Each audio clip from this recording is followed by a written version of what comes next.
Big news coming to Universal Studios Orlando. We now have a name and theme for the brand new roller coaster replacing the former Hollywood Rip-ride Rockit roller coaster, Fast and Furious Hollywood Drift. Coming in 2027, which is honestly surprising to me. That is definitely the shortest timeline compared to some of the other recent roller coasters that have been built at the Universal parks. So, thumbs up for that. As mentioned, this is replacing the former Hollywood Rip-ride Rockit roller coaster, which I understand it had its fans, but I think they went with the right move, removing it. While the premise and concept of Hollywood Rip-ride Rockit is awesome, I think the ride experience as a whole for that ride, and for me, in my opinion, left a lot to be desired. So I do like that they removed that ride and are putting a new, larger, more marquee attraction, in my opinion, in this location that will really overall round up the coaster collection at this park with Mummy, Green Gods, and the Kiddie Coaster in DreamWorks. And this will have a premise. Because while the other two thrilling dark rides like Green Gods and Mummy are indoors, this will be completely outdoors and it will be imposing on its guests. So this will become a star-studded attraction at this park. The plot of land, while similar to Rip Ride, I think it's going to cover more overall, as this ride will go in between Fallon and Mummy all the way to Universal City Walk, just like Rip Rockit. But again, I think they're actually going to use more of that space, which is just going to be awesome. In fact, we also know that the entrance is going to be moved up. So originally Rip-ride Rockit's entrance was kind of more closer to Despicable Me, but now the new entrance for Fast and Furious will go in between Fallon and Mummy. And you might be thinking, don't they already have a Fast and Furious themed ride there? Well, they addressed that by saying in 2027, around the same time that this roller coaster will debut, is when the current dark ride, which we'll just say it's a very odd dark ride, will be closing down with the debut of the new attraction. So they're removing the current dark ride, which left a lot to be desired as well, and giving it a more marquee standout attraction, which I also like that direction as well. But let's go ahead and address the big elephant in the room. The fact that it's themed to Fast and Furious Hollywood Drift, just like the one in Hollywood.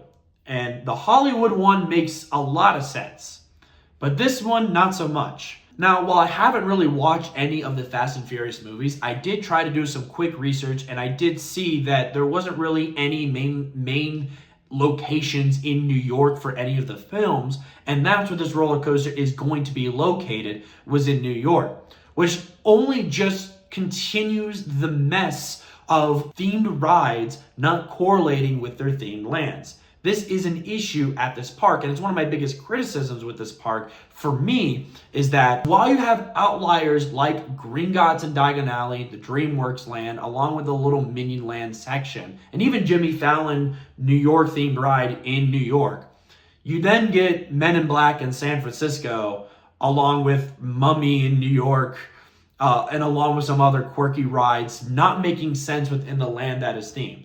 This is not necessarily an issue in Hollywood because, and this is only going based upon my visit to the park, besides Nintendo World and Hogsmeade, there isn't any true themed lands at Universal Studios Hollywood, which is why the hodgepodge of different themed attractions works, because there is no coherent themed lands that those attractions are in, unlike the one at Studios Orlando. So this ride being themed to Hollywood in New York is not really necessarily helping that situation out. So while the ride will be well themed, it's just not going to work. And now granted, we don't really know a lot. The only thing that was necessarily announced was the name and the fact that there will be 17 stories high with a 170-foot spike, which that will be awesome.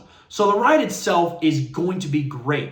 I just disagree with the theme and name of this ride given its location. Now granted, as mentioned, we don't know a lot, and Universal has announced in their post on their website that there are more announcements to be detailed in the coming future. So who knows, maybe the New York land is done and we get a complete rethemed of that area, But again, this is all just speculation. Who knows what is going to happen, but we will start to know information more as the construction progresses, as we get closer to the opening date sometime in 2027. So while personally I disagree with the theming, I also understand the direction that they're going, because again, we are getting rid of two, let's just say, not really desirable attractions and making one star-studded, thrilling roller coaster that will again round the roller coaster collection at this park, give Fast and Furious franchise a true star-studded attraction. And so overall, this is exciting news, and I generally cannot wait to eventually ride the one in California, which should be opening up in a couple months, but to also ride this one. And I really can't wait to see what happens with how Hollywood Rip-ride Rockit was. I can't wait to see how they change the land and the landscaping around it. I am excited and cannot wait. But what are your thoughts on this ride? Please let me know down in the comments below. If you made it to the end of the video and you find yourself enjoying the video, I'd very much appreciate it if you gave this video a big old thumbs up, as this helps to continue to grow my channel. And if you haven't done so already, go ahead and hit that subscribe button. It's free. Just go ahead and click it. That way you don't miss a video here on the Coaster Fanatic. Thank y'all so much for watching. And as always, roller coaster fanatics, keep coasting.